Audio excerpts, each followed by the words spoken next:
Presidente Roberto Bonetto, purtroppo il Crotone ha battuto il Palermo, altrimenti questo pareggio poteva essere salutato come un ottimo risultato contro la prima della classe, no?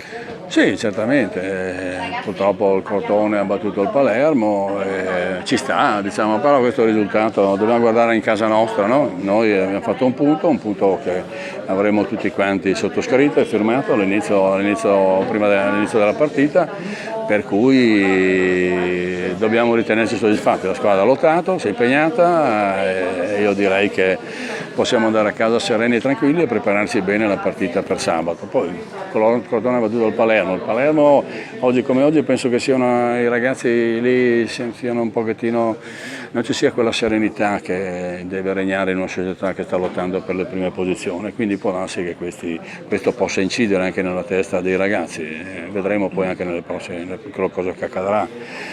Io auguro che per l'importanza della società, anche il gemellaggio che ci lega, che tutto vada nel miglior modo possibile. No, io sono convinto che ci sia un po' meno serenità nella testa dei ragazzi, quindi anche questo risultato, anche questo potrebbe aver influito nel risultato tra Crotone e Palermo. Comunque, noi dobbiamo guardare noi, aspettiamo il Crotone sabato, prepariamoci bene ed è una partita, non dico quasi da dentro e fuori, ma dobbiamo... Sarà fondamentale vincere su questo.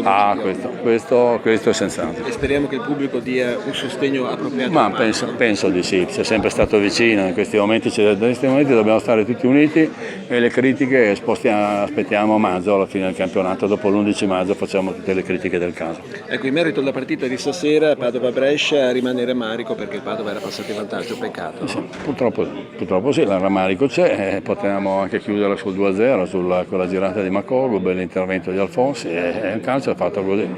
Dal 2-0 siamo andati all'1-1. Comunque prendiamo quello che c'è di positivo, teniamoci stretto a questo punto e la prestazione della squadra. Grazie al Presidente Roberto Bonetto. Grazie.